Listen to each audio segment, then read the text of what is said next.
Hi everyone. ये मेरी life का सबसे पहला टीम लंच था ऑफिस का।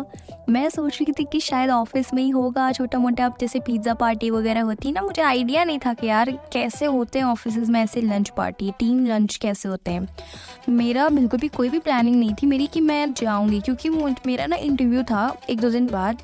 बताती हूँ, उसकी भी एक कहानी है। मैं कहाँ गायब थी, मैं बहुत ज़्यादा इधर उधर बहुत बिजी थी। तो मेरा इंटरव्यू था 2 दिन बाद, ये फ्राइडे को थी टीम पार्टी, ठीक है। अब यार मैं तो ज़्यादा कंफ्यूज़ कि मैं कैसे जाऊँ, क्या करूँ, और जाऊँगी फिर पढ़ नहीं पाऊँगी, फिर पता नहीं टाइम वेस्ट हो जाएगा। तो इतनी सारी कन्फ्यूजन के बाद उस दिन पता है मैं बिल्कुल नहीं जाने वाली थी। फिर मेरे प्यारे से टीममेट्स का कॉल आया।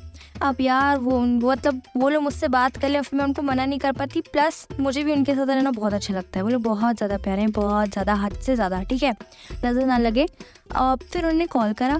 फिर मैंने कहा चलो ठीक है, अब तो मैं जाऊँगी, मैं इनके लिए जाऊँगी, मैं इनके साथ रहूँगी, ठीक है। मैं गई, मैं सोची थी कुछ नहीं होता, कुछ भी डर नहीं लगता। फिर ऑफिस गई, क्योंकि 1:30 बजे से था। तो मैंने अपना जो है ये ID कार्ड मेरा टूट गया था। तो मैं गई, ID कार्ड मैंने फाइनली सही करवा लिया, क्योंकि मेरा ये बिलीव है अगर आपके पास कोई भी टूटी फूटी चीज़ें हैं तो आप उसको सही करा लो, क्योंकि ऐसी ऐसी ब्रोकन चीज़ों से ना काफ़ी नेगेटिविटी आती है। तो मैंने अपने ID कार्ड का ये जो रिबन जो भी बोलते हैं, मैंने इसको सही करवाया। तो मुझे काफ़ी अच्छा भी लग रहा था, इसको सही करवाया। फिर थोड़ा बहुत हम लोग ना इधर उधर टाइम पास कर रहे थे, हम लोग वेट कर रहे थे जल्दी से टाइम हो, फिर हम लोग जाए अटैक करें। फिर यार रेडी वेडी हुई, कॉफ़ी वगैरह पिया। फिर उसके बाद हम लोग की एक टीम मीटिंग हुई। उसमें बस यही सब बातें हो रही थी कि कौन कैसे जाएगा, और जो भी हमारी क्वार्टरली अपडेट्स हैं जो भी मैनेजर के साथ। फिर मीटिंग के बाद फ़ौरन हम सब लोग निकल गए वहाँ पे, जो कि डेस्टिनेशन थी हमारी ये, यहाँ पे हम लोग गए। फिर हमने थोड़ी बहुत फ़ोटोज़ वगैरह क्लिक करवा के फिर हम लोग अपनी जगह बैठ गए। हम लोग ना एकदम सोच के बैठे थे कि हम लोग एकदम साइड में बैठेंगे, बैक बेंचर्स की तरह। फिर धीरे धीरे स्टार्टर आया धीरे धीरे स्टार्टर स्टार्ट हुए। फिर मैं ना नॉनवेज नहीं खाने वाली थी, क्योंकि मुझे लगता है मैं खा नहीं पाती, ऐसे कुछ अजीब सा हो जाता है।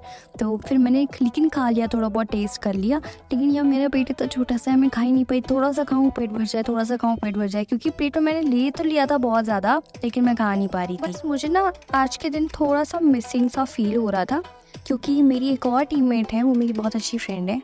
मतलब हम लोग की वाइब्स एकदम 100% इन्फिनिटी% मैच करती है।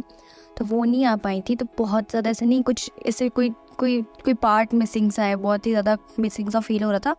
वो होती तो और भी मज़ा आता, लेकिन कोई बात नहीं, नेक्स्ट पार्टी में आई होप कि वो हम लोग के साथ ही रहेंगी, कुछ उनको ज़रूरी काम ना आए। वैसे जो भी मेरे इस चैनल पे न्यू है, तो let me introduce myself. So my name is मेघना Shrivastava and I am a software engineer by profession.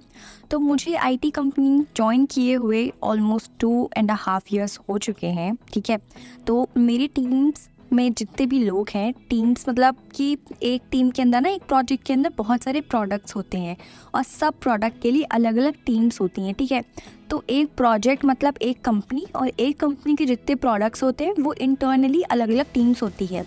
तो ये हमारी प्रोजेक्ट की मीटिंग थी, हमारी टीम की नहीं, ठीक है। तो मतलब पूरे प्रोजेक्ट की मीटिंग थी, है ना। जैसे कि अगर मैं बोलूँ कि आपका प्रोजेक्ट गूगल है, तो उसके अंदर गूगल क्लाउड की अलग टीम होगी, ठीक है, गूगल मैप्स की अलग टीम होगी, और फिर और कौन से प्रोजेक्ट्स है, जीमेल की अलग टीम होगी।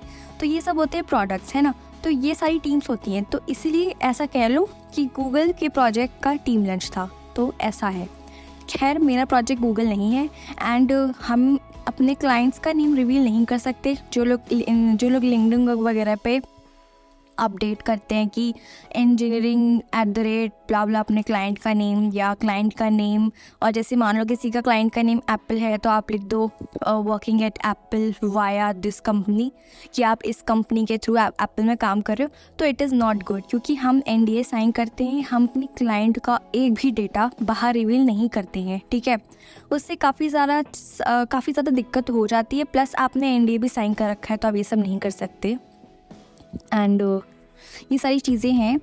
अनटिल एंड अनलेस आप क्लाइंट का डेटा नहीं रिवील कर रहे हो, आप जो भी कर रहे हो आप सब सही कर रहे हो, ठीक है। और आपको बहुत ही नॉर्मल चीज़ें ही बतानी होती है, ज़्यादा खुल के कुछ चीज़ें नहीं बता सकते। तो अगर आप मेरे चैनल पे न्यू हो, तो मैं इस चैनल पे देखो पढ़ाई से रिलेटेड तो कंटेंट मिलेगा, बहुत ही कम। अगर मेरा मूड हुआ तो मैं डाल दिया वो पढ़ाई से रिलेटेड, लेकिन बहुत ज़्यादा नहीं। मुझे ना इन सब टॉपिक्स पे डिस्कशन करना काफ़ी अच्छा लगता है, क्योंकि जब मैं कॉलेज में थी तो मुझे लगता था यार कुछ तो ऐसी कोई बातचीत हो कि यार क्या होता है इंटरनली, बहुत ज़्यादा टफ़ होता है क्या, या कैसा होता है। तो मुझे लगता है कि वो वाला गैप अगर मैं बिल्ड अप कर पाऊँ या बिल्ड अप कैरियर, अगर मैं वो गैप कम कर पाऊँ तो अच्छा रहेगा, सबको थोड़ा बहुत इंसाइट्स मिले। वैसे भी I am working in a service based company, तो सर्विस बेस्ड कंपनीज और प्रोडक्ट बेस्ड कंपनीज का इंटरनल जो भी चीज़ें होती हैं, स्ट्रक्चर से लेके हर चीज़ बहुत अलग होती है। तो मेरा जो भी लेवल है वो सर्विस बेस्ड वाला है। I am trying to switch, but अभी मेरी थोड़ी सी स्किल्स अंडर डेवलपमेंट है। और रही बात मेरे DSA अपडेट की, तो मैं बता दूँ, कैसे बताऊँ, नज़र ना लग जाए, चलो बता देती हूँ। मेरा ग्राफ हो चुका है, अरे यार बता दिया। ग्राफ उतना भी नहीं हुआ है, मतलब मैंने ना एल्गोरिदम्स जो एकदम मोटे मोटे वाले सारे एल्गोरिदम्स हैं मैंने वो पढ़ ली हैं, लेकिन ऐसा लग रहा है मैं सब भूल गई हूँ, क्योंकि ग्राफ मतलब आपको प्रैक्टिस चाहिए, वो भी बहुत अच्छे से लेवल की, ठीक है। 2-3 हार्ड लीड कोड के और ऑलमोस्ट मैंने शायद 20 मीडियम लीड कोड के क्वेश्चंस लगाए होंगे।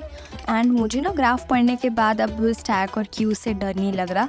लेकिन ये है कि आपको अगर डेटा स्ट्रक्चर सीखना है तो आपको ना अपनी जो थिंकिंग है वो चेंज करनी पड़ेगी, कि आप data structure as a subject नहीं प्रॉब्लम सॉल्व कर रहे हो, ठीक है। अगर आपको कोई एक कहानी टाइप प्रॉब्लम मिल जाए, स्टोरी वाली, मतलब कि उसमें 10-15 लाइन्स का वो पूरा क्वेश्चन हो, तो आप उसको, उस प्रॉब्लम को कैसे समझोगे? यही होती है एनालाइजिंग पावर, ठीक है।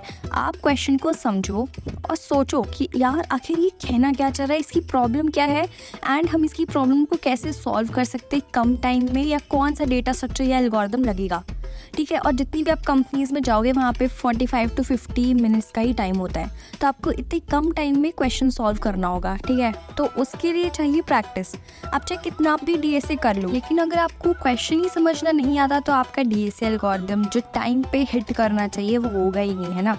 तो यार प्रैक्टिस आपको बहुत अलग लेवल की चाहिए, तो प्रैक्टिस करो और अपनी पढ़ाई, अपना पाथ, अपना रोड मैप सब अलग तरीके से रखो। बस ये है कि यार देखो, अगर आपको प्रॉब्लम को समझना है तो पहले आपको सारे फॉर्मूलेज एटलीस्ट पता होने चाहिए ना, थोड़े बहुत तो आपने पढ़ रखे हो, क्योंकि यार आपको प्रॉब्लम का सोल्यूशन ढूंढना है। अगर आपने एक ही सोल्यूशन पढ़ रखा है तो आप एक ही सोल्यूशन के बारे में ही सोचोगे, है ना।